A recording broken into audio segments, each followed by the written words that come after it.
Welcome to Childcare Conversations, the podcast where early childhood leaders like you get real-world strategies, honest talk, and a whole lot of support. Whether you're running one center or many, we're here to help you lead with confidence and clarity. This episode is brought to you by our summer partner, Childcare Business Growth, your go-to solution for filling spots, increasing revenue, and scaling your childcare business without the burnout. We're proud to partner with a team that's as committed to your success as we are. Learn more at childcarebusinessgrowth.com. Now, let's get into today's conversation, one we think you're really going to love. All right, everybody. We know how much you love talking about money. But you know what? Today, we're going to talk about kind of maybe why you need to know. And we are so excited to have Kathy Ligon with Hinge Advisors on. And Kathy, why don't you give us a 5-second who, what, where, when, why, and how, and we'll get started. Ooh, 5 seconds. Thank you so much for having me, Kate. I have made it my life's work in this industry to help people understand the balance between purpose and profit, or money and mission. The majority of the people get in the industry for the mission purpose part. And what I like for them to know is that part is not even possible. It just can't be done without the profit and the money, which sounds like they're at odds with each other. They're absolutely necessary for each other. That was more than 5 seconds, but that's the core. Okay. I mean, and when people say, oh, I can't sell anything, I'm like, so you don't want any people in your business? Like, you can't run the business if you can't get people to come to your program, and you can't run your program if you don't have the money to pay staff enough with pay and benefits to want them to stay. Right, Carrie. So, if you asked me to sell anything other than the work that I do, which is to help people sell schools and real estate, I'm sure I would be terrible at it too. But if you've created something that you're passionate about, that you believe in, and I really hope that everyone feels like they do it better than anyone else. If we don't, we should take our ball and go home, or we should work harder. We should do something different. We should look in our house and figure out what we need to do to be the best. But when you're the best, to say that to the world should be pretty easy. I think so. But we hear it all the time, and people are like, well, I can't raise my rates because my parents can barely afford to pay what they're paying now. So we can't increase the rates. We'll lose all of our families. Yeah, that's a legitimate concern. And you might lose families. And I hate that. I really do. I wish that I could also in my business be everything to everyone. But if you think about it that way, it's not possible. So your two options are that you won't be able to serve everyone, you won't be for everyone, and you have to be comfortable with that, or you won't be around to serve anyone. And I don't want you to be comfortable with that. So making the hard decisions is part of every business owner, entrepreneur's world. And it's just a necessary component. It's just what we have to do. So Kathy, one of the things that, as we were talking, or I was listening to you and Carrie kind of start, is a lot of times we have directors who listen to our podcast, not necessarily owners. And so sometimes we have directors who really don't understand the finance piece because the owners don't share. What might be something that either they could share to maybe get their owner to open up a little, or that they just need to understand as the director related to the money piece? Yeah, so let me start the answer to that by saying that you might be surprised how many owners also don't understand the money or the financial piece. And I don't say that disparagingly. We have educators who founded this industry. So the expectation that they would also be accountants and financial wizards is ridiculous. It's one of the reasons that I created the 5 pillars of purpose-driven profit, the title of my book, but also what I've coached on beginning with directors 39 years ago. So the concepts from the book were because I struggled with helping directors understand what they could do that would directly impact the thing that they were in the industry for, which was the education of children, and to break that down into a manageable concept with actionable steps. So where I would tell them to focus is on the first pillar and the most important one in their conversation with their owners, which is occupancy. So what I like to say about occupancy is that if you're not at least 70% full to license capacity, don't even think about any other strategy. You will never expense control your way into financial health. So I think a conversation about improving the occupancy, if that's something that needs to happen in the school, and its impact on financial health would be a great way to start in developing that dialogue with their owner. Another great way might be to say, hey, I heard this podcast, I found this book, I checked it out, it was so interesting. Could we talk about this? I'm interested in being a part of your success financially because I know that that means success for me and my fellow teachers and families and children. So can we talk about this? That might be a good place to start. So, I think Carrie, that's you have a very- copy of the book for those who happen to be watching the video. And so it's the I do 5 indeed. pillars. It's the 5 pillars of purpose-driven profit. You can find it on Amazon. In our show notes, there will be links. I think you can also buy it on the Hinge Advisors website, correct, Kathy? You can, All yes. right. And so we'll talk a little bit before we end. I'm going to make Kathy tell us all the great things and how she's literally put her money where her mouth is, and she's actually she's doing what Walking she's the telling. talk. Thank you. Walking the talk. I'm like, she's doing what she tells us we should be doing. So I think that's really cool. So Carrie, you were going to say something. I'm sorry, I ran over. I'm sure I was, but you got sidetracked. I mean, I think that whole conversation between owners and directors can get kind of dicey because an owner has the default position that when the director comes to them to talk about money, they think, oh, they just want more money for this, that, or the other thing, which is going to make my life harder as the owner because either I give them the money and then I have less money in my savings account for when the roof fails, or I tell them no, and now I have a grumpy director. So I think Kathy's approach of saying, hey, I read the 5 pillars of purpose-driven profit, and I'd really like to talk about it and how we can push this forward. And I now understand why I can't leave the infant room with 6 babies. I hadn't understood it. It makes it so much easier in my classroom when we've got 5 infants instead of 8 infants. The teachers are so much happier, but now I understand. Let's talk about how we can improve the enrollment. Yes, I love that. Early on in my career, I found a big barrier between teachers, directors, and owners, and it still exists, right? In understanding the financial picture, and I developed a game called "Where Does All That Money Go Anyway?"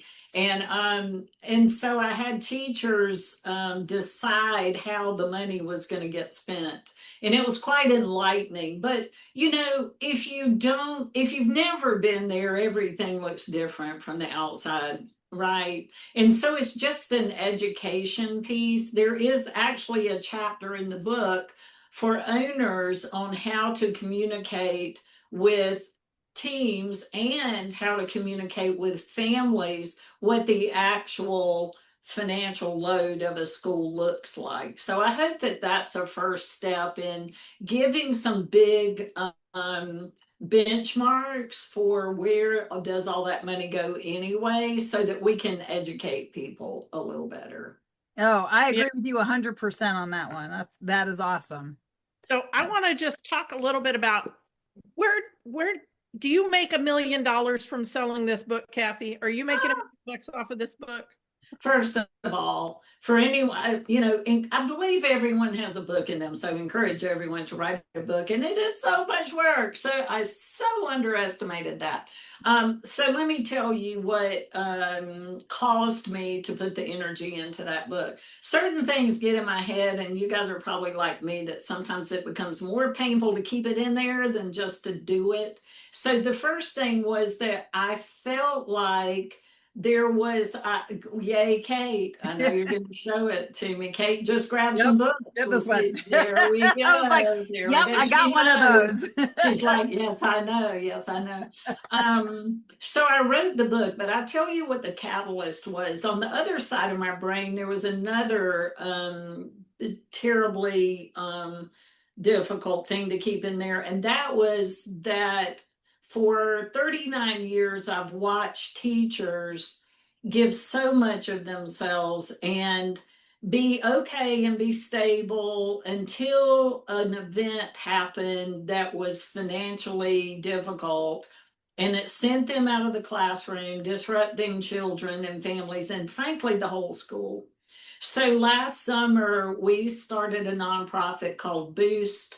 Boost is designed to support the home and health crisis needs of early education teachers, and all of the proceeds of the book go to Boost. So that was what motivated me to put the energy into it. Since last summer, we've raised about $300,000 and deployed grants to about 250 teachers. And to me, that's 250 teachers, but it's 2,500 children whose stability in their classroom has been impacted, with 5,000 families and I don't know how many other team members.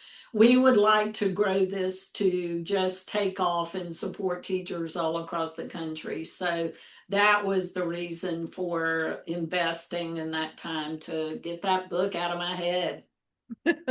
Well, I love it. And of course, Carrie and I are, our own version of a side hustle, an accidental side hustle, is that we do help. So those of you who listen know this, if you listen regularly, we like to help folks get that book out of their head. So, and it is truly an accidental side hustle. It was not on the 2025 business plan. So, but we've really enjoyed it. And it doesn't have to be as painful as it was for Kathy, but a lot of it's, finding that right partner, coach, mentor to walk you through. Or how much you have in your head and you're trying to get 30 plus years of information condensed down into a couple hundred pages. I think that's probably got to be as much. What am I not going to say? When you've waited this long to write your first book, you've got a lot of stuff that you have to decide, no, that doesn't need to go into this book. So Kathy needed a Carrie and a Kate a year ago, is what I I'm don't hearing know from that you this did, conversation. but it can be hard to decide what doesn't need to go in that book. Yeah, that's right really now we good have a point, client Carrie. who just decided he was going to write 2 books at one time because he had such a hard time condensing the way he wanted. And like literally we were in the final draft and he goes, I don't want this whole section in there. And we're like, that's half the book. Oh, He's like, I'm going to put it in the other book and I want to do this in this book. And we're like, okay, it's a your good book, point, right? Jen. Like it's like, what should not go in is equally important as what should. So that's a really good point. well, and knowing who you're writing the book to. And I love that you found literally your mission for writing the book. And that was one of the things that really resonated to me when you were talking about why you wrote the book. I felt bad that it was such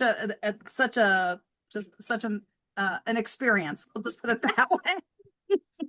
But I am so glad you wrote it. And I love that you found a reason for the book, right? So I think that's great. And using your large voice in the community to say, hey, let's reach out and support each other. And it doesn't have to be somebody writing a check for $20 million. It can be, okay, we're each going to buy a copy of a book, and that book is going to help fund this. And it's a good book. So it's not like we're Yeah, making you read some drivel. It's a good book. thank you for that. Yes, thank you for that. I really do. Should be Carrie's Amazon review. It's not a bunch of drivel. I'll take that. I'll take that, Carrie. That reminds me, I don't think I went in and wrote a review after I finished it. I need to go in and do that. Thank you. I would appreciate it. Well, anybody who's listening here, I'm going to challenge everybody. If you are listening and you have read the book of anybody who's been a guest of ours in the last year, which is probably about 50% of our guests, go and leave them a review, because even books who've been around for a really long time with people who we all know their name, they still also are only running, some of the real successful books do have 50, 60 reviews, but you can always use more. And some of our other authors who've been around for a long time have multiple books. Like one book might have 20 reviews, but the others have got 5 or 2. Stop talking about us. Well, we do fall into that category, but I was thinking of other people. But it's, and when you're looking for books to fill out your director library or your owner library, look at the reviews and see, does this book look like it's going to be something that is going to feed the need you have in your business?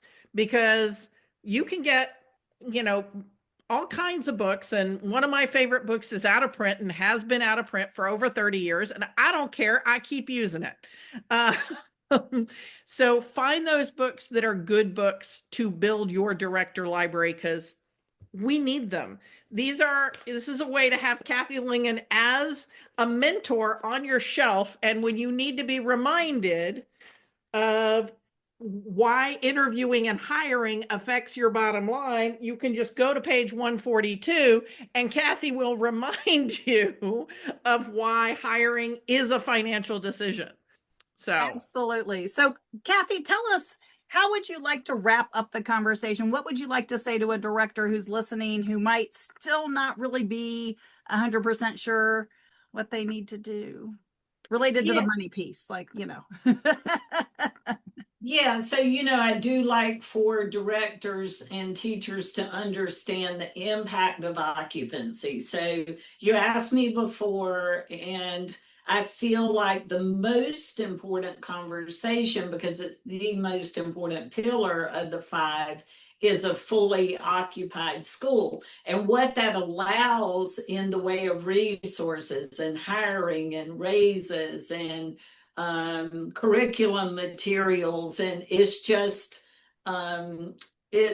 overwhelming. And so I think that the link between one more child, one more classroom, one more, more difficult things to manage, and thriving in financial health isn't always clear. So I point that out first. The second thing is, I thought you had a beautiful concept about the conversation starter with the owner or person who could share more information. It doesn't have to be, give me a financial statement, I want to see how much money you're paying yourself.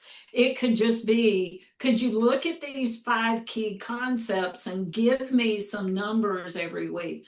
Could you tell me how we're performing in our occupancy?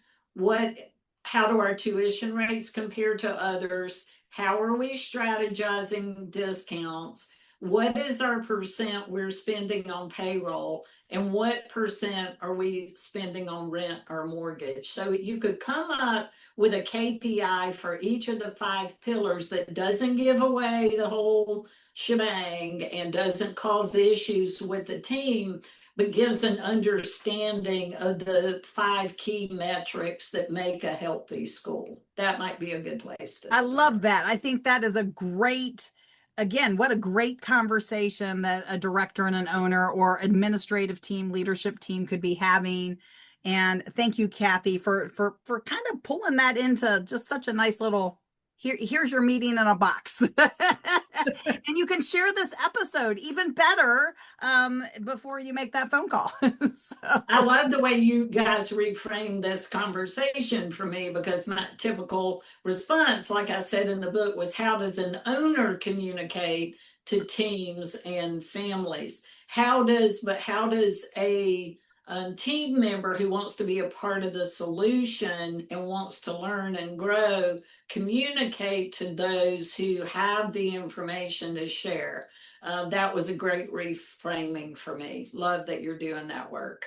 Well, we have a lot of directors who like they don't want to have that conversation, and they do what I call elementary math, and It's a hard one, yeah. they look at the traditional, like what's the published rate, and then they do math on the number of kids in the building, and they don't think about the percentages, especially if you have subsidized kids or discounts or free tuition kids, right? Like, but so they just do what I call elementary math, and so they're like, oh, you're making all this money, because all they're doing is what they think the revenue in is, which is probably not the true revenue in, right? So, and I mean, if they're in another country, because we have a tendency to be very US centric, but like in Canada, you may have room for more kids, but if the state doesn't have the revenue to pay for the subsidized care for more kids, you can't take more kids. Right. And so you have a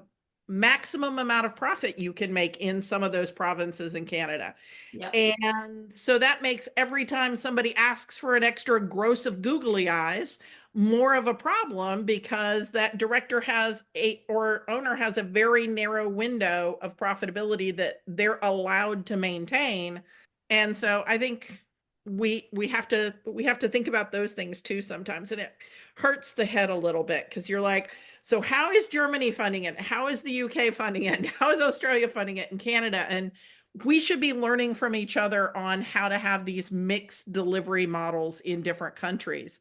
Because I think what we have learned in the past 10 years is a single delivery model of childcare where it's all parent pay or it's all government pay does not work. It has to be that mixed delivery model, I think. Well, I just wish all the states would share, because we do have some states that are doing some really some awesome things, and then we've got some other states that on paper it looks like it should be good, but chances are it's not.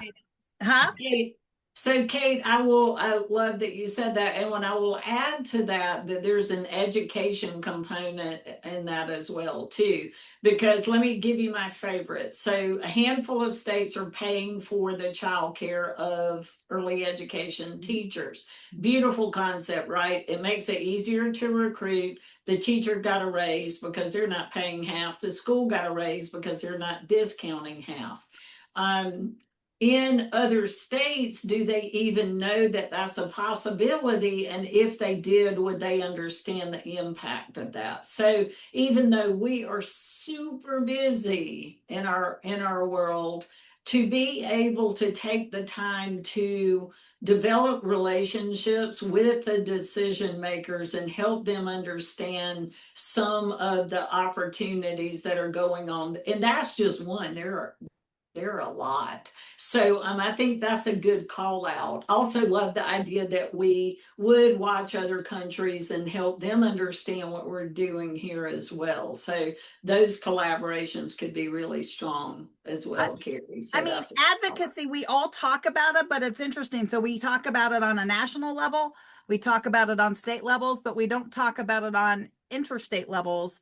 So right. That, and this is my, we live in Texas. So those East Coast folks that are all really close to each other, I'm like, y'all are only like 30 minutes away. Go check what that state's doing. Because, we've got 16 hours to the next state. So we don't have that same luxury. However, I really wish that more Texans knew exactly how New Mexico funds their early child care subsidy, because we have land grants, we have oil money. We could absolutely be doing that in Texas. And in Texas, it only goes to the collegiate programs. And in New Mexico, it goes 0 to 16. And so, and I gotta say, and Texas, legislators don't get mad about saying, why don't you try to do something like they do in New Mexico, the way they would if it was here, let's do what they do in Oklahoma. Oh, let's not do that because Oklahoma's We're broke. Anyway, but this is another one of those conversations that we're having a hard time staying to our usual 20 minutes because we have a lot to say to each other. And, we want to have a long conversation. And even at conferences, when we see each other, we don't even get then to have as long a conversation as we want to. But I think we'll probably talk to Kathy again, or maybe we'll go hang out with her at a conference and videotape it for you guys. I don't know. We'll see. Anytime, my friends, anytime. So if you learned something from today's show, and I know you did, share this show with someone else who needs to know. And if you're one of our listeners from Germany or France or Canada or North Korea or any of those places, someplace other than the US, Australia, we've got a lot of Australian listeners, and you'd like to be on the show, reach out to Kate and Carrie at childcareconversations.com, and we'll try to get you on because we want to hear from you a little bit more about all the wonderful things you're doing in your programs as well. Talk to you next week. Thanks for tuning in. We love bringing you real talk and fresh insight from the world of early childhood education. Be sure to follow us on social media to stay connected and catch all of the latest episodes. And if you're planning a conference, training, or special event, Kate and Carrie would love to speak to your audience. You can learn more about their keynote sessions and workshops at kateandcarrie.com. If you learned something today, share the show and leave us a review below. We'll see you next time on Childcare Conversations.